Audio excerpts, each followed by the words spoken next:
Hello दोस्तों, इस प्यार को क्या नाम दो स्टार प्लस के मोस्ट पॉपुलर शो में आपको दिखाया जाएगा। जो अंजलि होती हैं वो अपनी कसम दे के अपनी बेटी को रोक लेती हैं। कहती हैं कि तू किसी के सामने कुछ भी नहीं बताएगी, क्योंकि तुझे पता है ना कि आस्था ने बोलने की कोशिश की थी, देख घर में उसका क्या अंजाम है।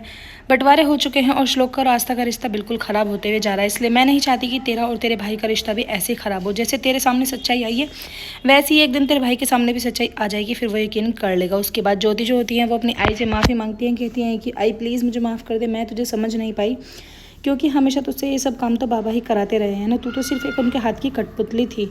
अंजलि जो होती है वो कहती है कि जो हुआ सो हुआ, लेकिन बेटा अब आगे प्लीज़ संभल के रहो। उधर श्लोक जो होते हैं वो आस्था से बात करते हैं। कहते हैं कि आखिर चाहती क्या हो तुमने ऐसी आई को सॉरी ज्योति को क्या बात बताई है कि वो इतनी खिलाफ हो गई है बाबा के। वो कहती है कि मैंने किसी को कुछ भी नहीं बताया, और वो उन पर चिल्ला रही होती है कि तभी पीछे से ज्योति आती है और ज्योति आके चिल्लाने लगती है श्लोक पर। कहती है कि भाई तुझे नहीं पता आखिर बाबा की सच्चाई का, मैं बताती हूँ तुझे सच्चाई। जैसे वो सच्चाई बताने वाली होती है कि तभी उसके बाबा जो होते हैं वो ड्रामा करने लगते हैं, श्लोक को हाथ लगाते हैं और कहते हैं कि बेटा पता नहीं मुझे क्या हुआ, एकदम से चक्कर आने लगा। यानी कि वो खुद का बीमार होने का बहाना लगाने लगते हैं, जिसको लेकर वहाँ से सभी लोग जो होते हैं वो चले जाते हैं। एक एक करके पहले श्लोक जाते हैं, फिर वरद और सोजल जो होते हैं उनके पीछे पीछे चले जाते हैं। आस्था जो होती हैं वो वहीनी को संभालने की कोशिश करती हैं। कहती हैं कि ज्योति आई आप टेंशन मत लो, सब कुछ जो है यहाँ पर ठीक ही होगा। अंजलि बेचारी फिर से रोने लगती हैं। कहती हैं कि मेरी बेटी इस हाल में आज इस घर से चली गई, क्योंकि वो वहाँ से वापस चली जाती है। कहती है कि मेरे यहाँ रुकने का क्या ही मतलब पड़ता है। उधर उसकी सास और उसकी नंद जो होती है वो कार का इंतजार कर रहे होते हैं, क्योंकि ज्योति उन्हें प्रॉमिस करके आती है कि मैं तुम्हारे लिए गाड़ी भिजवाऊंगी और मेरी आई भी तुम्हें फ़ोन करेंगी। जैसे ही वो अपने दरवाजे पर घर पहुँच जाती है कि तभी उनकी सास जो होती है उन्हें ताना मारने लगती है। कहती हैं कि तू तो हमारे लिए गाड़ी लेके आने वाली थी ना, और तू तो हमें अपने घर पूजा में बुलवाने वाली थी। ऐसा लगा होगा तेरे घर वालों को कि इसके ससुराल वाले तो बहुत ही गरीब लोग हैं, इसलिए उन्हें यहाँ पर नहीं बुलवाते हैं। लेकिन ज्योति किसी को कोई जवाब नहीं देती है, रो के वो इमोशनल होकर अपने रूम की तरफ को चली जाती है। कि तभी उनके हस्बैंड जो होते हैं वो पूछते हैं। कहते हैं कि आई तूने ऐसा क्या बोला कि ज्योति को रोना आ गया, और वो क्यों इतनी परेशान है। वो कहते हैं कि ये तो तू जाके अपनी बहू से ही पूछ क्यों परेशान है, हमें नहीं पता, हमने तो सिर्फ यही बोला कि तेरे बाबा तो हमें गाड़ी लेने के लिए भेजने वाले थे ना।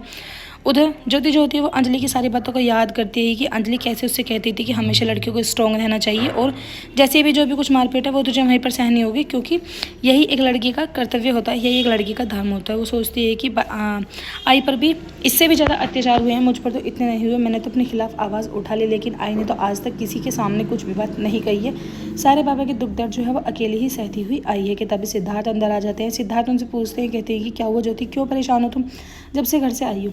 ज्योति कुछ नहीं बताती है, बस उनको हक करके रोने लगती हैं। कहती हैं कि अभी फ़िलहाल मैं किसी को कुछ भी बताने के मूड में नहीं हूँ, लेकिन मैं बहुत ज़्यादा परेशान हूँ, ये चीज़ आप मान लो।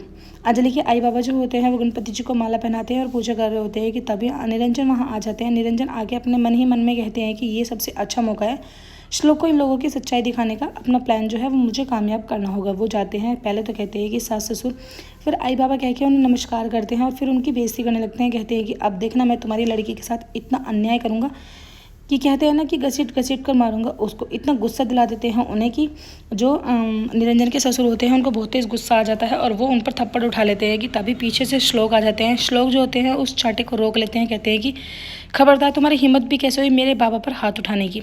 उसके बाद भी जो श्लोक के बाबू जो होते हैं निरंजन होते हैं, उनका ड्रामा कंटिन्यू ऐसे ही चल रहा होता है। कई करके सभी परिवार के लोग आ जाते हैं, ये सब देखते हैं। आस्था जो होती है वो कहती है कि नाना नानी क्या हुआ। श्लोक जो होते हैं वो कहते हैं कि मेरे बाबा ने मुझे हमेशा बड़ों का आदर करना सिखाया है, अगर आप मुझसे बड़े नहीं होते तो मैं आपको बता देता कि मेरे बाबा पर हाथ उठाने का क्या इल्ज़ाम होता है।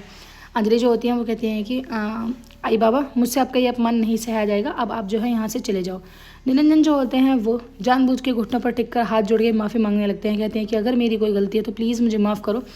वो श्लोक के नज़रों में अपने नानी नाना को इस तरीके से गिराना चाहते हैं कि ताकि वो उनसे भी नफरत करने लगे। उधर वरद और सोजल जो होते हैं वो कहते हैं कि आखिर ऐसा क्या हो सब हुआ कि बाबा पर हाथ उठाने की कोशिश करने लगे जो नानी नाना है। मतलब अंजलि जो होती है वो वहाँ से भेज देती हैं। आस्था उनसे कहती है कि आप टेंशन मत लेना नानी नाना, मैं आपसे मिलने के लिए जल्दी वहीं पर ही आऊँगी।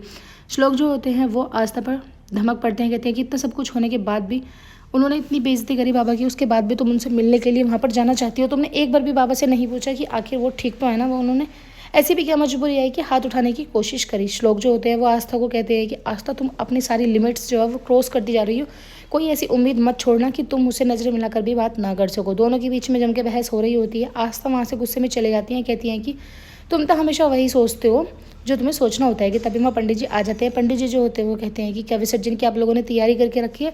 अंजलि कहती है कि हाँ पंडित जी, सभी तैयारियाँ विसर्जन की हो गई है। कि तभी पीछे से आस्था आगे कहती है कि पंडित जी, विसर्जन की जो पूजा है वो आई ही करेंगी अपने हाथों से, क्योंकि ये बाबा की और श्लोक की इच्छा है। एपिसोड में आपको दिखाया जाएगा श्लोक और निरंजन जो होते हैं वो घर पर ही रह जाते हैं। आस्था और अंजलि दोनों ही गणपति जी का विसर्जन करने के लिए अकेली चली जाती है। दोनों एक दूसरे के लिए दुआएं मांगती है। वो कहती है कि उसकी खुशियाँ भरी रहे ज़िंदगी में।